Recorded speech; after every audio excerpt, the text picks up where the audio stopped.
Hi everyone, today we're going to be making pie crust in a food processor.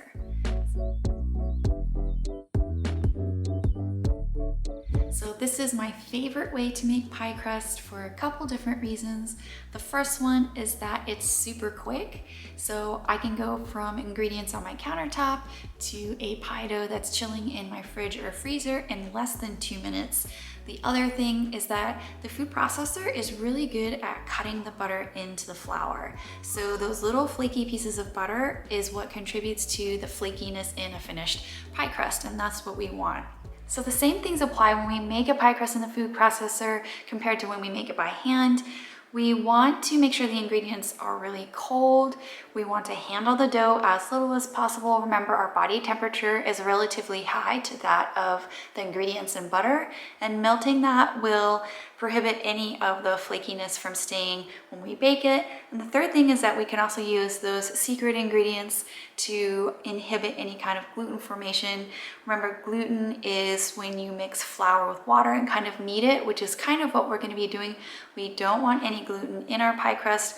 We want this dough to be super flaky and super crispy, which means we want to minimize the amount of gluten.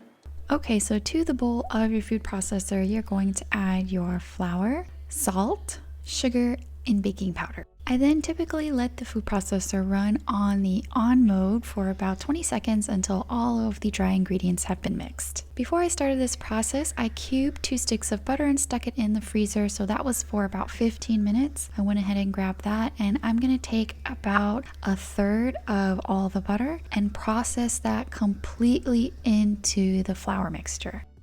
So this kind of acts to initially coat all of flour with fat, and that'll protect it from developing any gluten when you add the water later on in this process. Once all of that butter has been mixed into the flour mixture, go ahead and add the rest of your cubed butter, and then you're gonna pulse for about 8 to 12 times. So the amount of times that you pulse is going to depend on how many crusts you're making at once, and it's also gonna depend on the strength of your food processor. Now, I've done this enough times with my food processor to know that it takes about 8 times to get it to the consistency that I want. So what you do is just take a fork, stick it down into the flour mixture to assess the size of the butter. So notice how I have a big old chunk in there. That is a little bit too big for what we're looking for. We need the butter to be about the size of large peas before we move on to the next step. So just gonna close this guy back up and run it a couple more times and check it again. And at this point, it should be the right size. Now, I know some people like to add their water into the food processor when they do this step. That's fine if you're used to doing it that way, if you're very experienced in making pie crusts. However, you do run the risk of over processing your dough and cutting the butter into even smaller chunks. So I like to do this step in a very large mixing bowl so that I can assess the texture and add the water without cutting into the dough anymore. So the liquid that we're going to be using are a combination of apple cider vinegar and ice cold water. So I just take a couple spoons of the ice cold water and add it to the vinegar, and then add that to the pie dough so that I don't get these pockets of a heavy vinegar flavor in any parts of the dough. Then I just use a large spatula to toss the flour mixture along with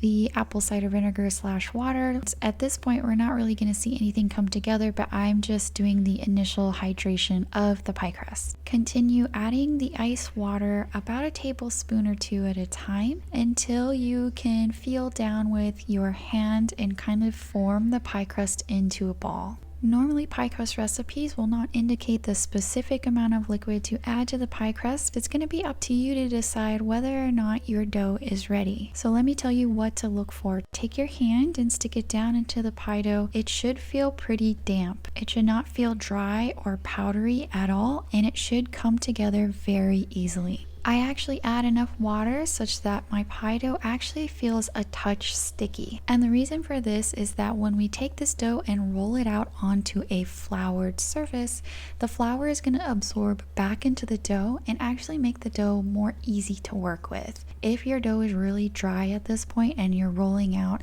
a dough that's really dry and cracked, it's really difficult to add water to it to kind of fix it. Once you're satisfied with the texture and moisture level of your pie dough, lay out 2 pieces of saran wrap onto your countertop and divide the dough into 2 equal pieces. Let me show you a little trick to increase the flakiness of your pie dough. Take the dough and use the saran wrap to cover it because it's going to be a little bit sticky, and flatten it into a disc. Then fold it over into thirds like you would fold a letter, and fold it into thirds the other direction. This is what pastry chefs do to make laminated doughs. Doughs typically make croissants and things like that, so we're kind of lazily mimicking that effect so that we can get a super flaky pie crust for our pies. Once you're done flattening both of your pie discs, go ahead and place the dough into the refrigerator for at least 1 hour and up to 1 week. You can also place these pie doughs in a freezer safe zip top bag and keep them in the freezer for a couple months. When you're ready to roll them out and bake them with yummy filling, check out my other videos. I have some cherry pie, peach pie, and apple pie.